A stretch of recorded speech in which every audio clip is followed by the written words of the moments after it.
We hear lots of people talking about trade. We need to engage in more trade. We need to export more. Even the president, he said he wants to double exports in 5 years. And the president himself has been pushing for these trade deals. There have been a number of trade deals which we don't know very much about. I bet you most people don't even know that these negotiations are going on.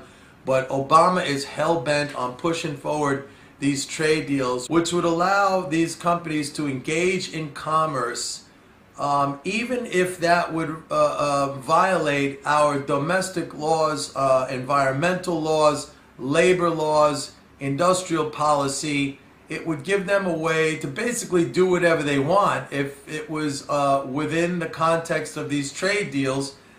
So it subverts our own democracy.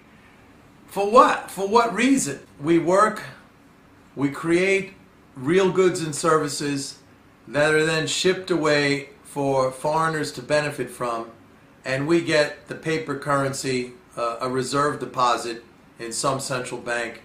Nowadays, we all make the same stuff. We make cars, we make electronics, we make textiles, we make clothes, we make toys. So nowadays, to achieve comparative advantage or competitive advantage, there's only two ways to do that. One, you either suppress the wages of your own citizens, your workers, or two is you devalue your currency. Either way, it's a loss. Look, I got a better plan, okay?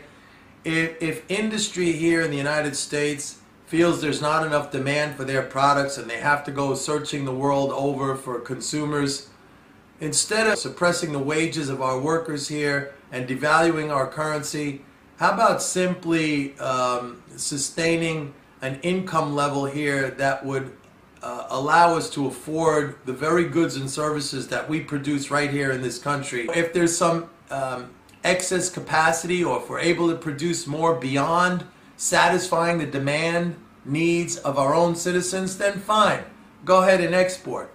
But to keep demand low, to keep wages low, to devalue your own currency, to create real goods and then ship them off to the benefit of foreigners, that's just nuts.